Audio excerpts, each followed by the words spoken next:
आजच सबस्क्राईब करा आणि आपल्या आवडत्या मालिकांचा आनंद लुटा। कळलं मी काय सांगितलं ते?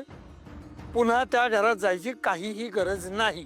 बाबा, तुम्ही मला 10 दिवस दिलेत ना, मग काही गोष्टी मला माझ्या पद्धतीने करू देत ना। तुम्ही चिडचिड करू नका प्लीज। अगं पण त्यांच्या म्हणण्याप्रमाणे सगळं तुला करायला लावतायत हे मला पटत नाहीये। नाही बाबा, मी अगं नोकर नाहीयेस तू त्या घरातली, सून आहेस त्या घरातली। त्यांनी तुला कधीच तसं वागवलेलं नाहीये, हे डोळ्यांनी बघून आलोय मी सगळं। बाबा, हे बघा, मी तुमचा राग समजू शकते, बरोबरच आहे, पण भुवनेश्वरी मॅडम म्हणतात तसं मी करत नाहीये।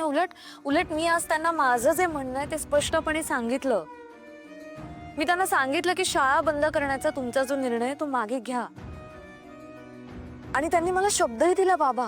त्या मला म्हटलंय मी आता शाळा बंद करणार नाही, तेव्हा मी त्यांना म्हटलं मला नुसता शब्द नकोय, मला सविस्तर सगळं लिहून द्या। अगे त्या काय लिहून देणार तुला? असं काही करणं त्या शक्यच नाही। बाबा, त्या लिहून द्यायला तयार झाल्यात, आणि एवढंच नाही, त्यांनी आज स्टाफची फुलपगारे सरांची माफी सुद्धा मागितली। काय? भुवनेश्वरी मॅडमनी माफी मागितली? मीच सांगितलं त्यांना माफी मागायला। त्यांनी तुझं ऐकलं? मी एवढं सगळं करायला तयार कशा काय झाल्या त्या? अगं इतक्या सहजासहजी सगळं करायला त्या तयार झाल्या ना, म्हणजे त्याच्या मागे काहीतरी कारस्थान असणारच। नाही बाबा, हे बघा, आत्ता भुवनेश्वरी मॅडमना बाबांशी लग्न करायचंय, आणि ते लग्न व्हावं म्हणून त्या वाटेल ते करायला तयार आहेत। अहो, मला बाबांनी फोन करून सांगितलं सुद्धा होतं, जेव्हा भुवनेश्वरी मॅडम तुला भेटतील तेव्हा तू तुझ्या मागण्या त्यांच्या समोर मांड, आणि जोपर्यंत त्या मागण्या पूर्ण होत नाही तोपर्यंत घरी परत येऊ नकोस। म्हणून तर मी हे सगळं केलं। मलाही वाटलं नव्हतं की मॅडम एवढ्या लवकर तयार होतील सगळं लिहून द्यायला, पण त्या तयार झाल्या बाबा। लिहून द्यायला तयार झाल्या, पण त्या लिहून देतील तेव्हा खरं म्हणायचं ना। मला खात्री त्या आत्ता जे बोलतायत ना ते त्या नक्की करतील। मी त्यांना सांगितलंय तुम्ही ड्राफ्ट लिहा आणि मला पाठवा चेक करायला। आता आपण फक्त वाट बघू त्या काय करतात।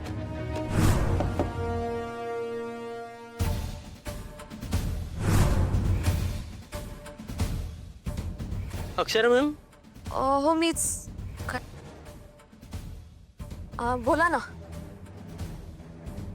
मी भुवनेश्वरी मॅडमकडून आलो आहे। त्यांनी आम्हाला एक नोटीस ड्राफ्ट करायला दिली होती, तीच घेऊन आलो आहे। तुम्ही एकदा चेक कराल का बरोबर आहे का ते?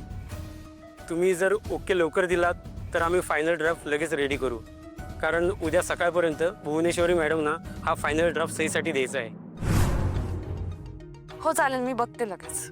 ओके, तुम्ही लवकरात लवकर बघा आणि आम्हाला कळवा। जर तुम्ही फीडबॅक आज रात्रीपर्यंत कळवलात तर बरं होईल। ठीक आहे, मी कळवते नक्की। आमचा ईमेल ID यावरती लिहिलेला आहे, प्लीज कळवा आम्हाला।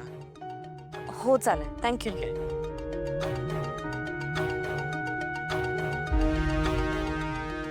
अक्षरा, तू आत्ता बोललीस आणि लगेच ड्राफ्ट तयारही झालं? मी तुला म्हटलं होतं नाही, आता मॅडम जे बोलतील त्या ते नक्की करतील।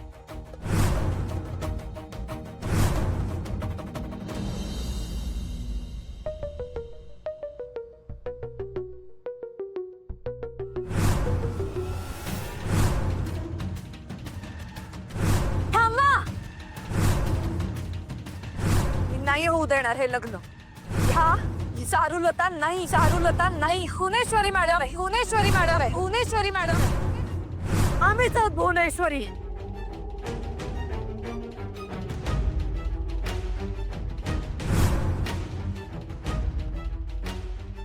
सुनबाई, आमच्या लग्नाचा आम्ही जुळवून आणलेला डाव एकदा उधळलात तुम्ही, पण दुसऱ्यांदा नाही उधळू देणार तुम्हाला।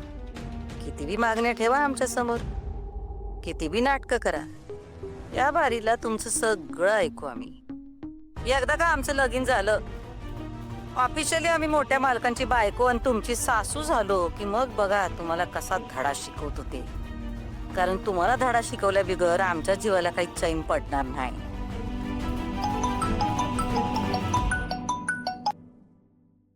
बोलो वकील साहेब। मॅडम, काम झालं। अरे वा, आत्ताच अक्षरा मॅडमकडे ड्राफ्ट पाठवलाय।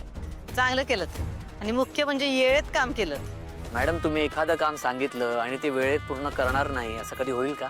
तेवढा विश्वास आहे आमचा तुमच्यावर, म्हणून तर आम्ही तुम्हाला हे काम सांगितलं होतं।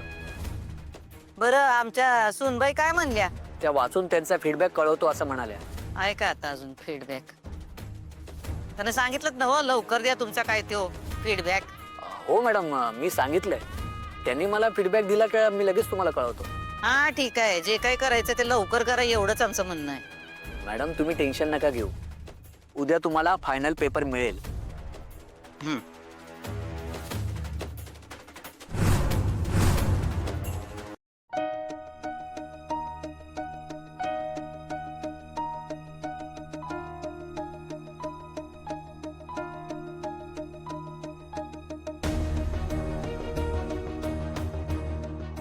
अगं अक्षरा, अगं काय अक्षरा, अगं किती उशीर झाला, झोपली का नाहीयेस तू अजून? अगं नाही, जरा काम करते, काम झालं की झोपते. कसलं काम? अगं ते वकील आले होते ना, त्यांनी तो ड्राफ्ट वाचायला सांगितला ना, तो जरा वाचते. सकाळी कर ग बाळा. अगं आई, आजच त्यांना रात्री फीडबॅक पाठवायचा आहे. ठीक आहे, तू कर तुझं काम, तोपर्यंत मी वाचत बसते तुझ्याजवळ. अगं तू झोप की. अगं मला कुठली येते झोप, एक 10-15 पानं वाचते म्हणजे येईल आपोआप झोप. तुझी सवय माहितीये मला, तसंही वाचता वाचताच झोपतेस तू. अगं तू पोटात असल्यापासूनची सवय आहे माझी.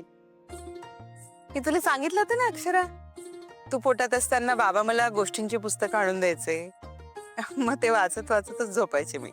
मग तुझा जन्म झाला, मग तू थोडी मोठी झाली ना, तेव्हा बाबा तुला गोष्टी सांगायचे. मलाही वाटायचं ग तुला गोष्ट सांगावीशी, पण कामाच्या व्यापामुळे वेळच मिळायचा नाही. तू लहान असल्यामुळे तुला शाळेत पण सोबत नेता येत नव्हतं, आणि बरेचदा तर ना मी येईपर्यंत तू गाढ झोपलेली असायचीस ग. खूप वाईट वाटायचं मला, आपल्या लेकराला वेळच देता येत नाहीये. अक्षरा, मी ना तुला एका आजींकडे सोडून जायचे.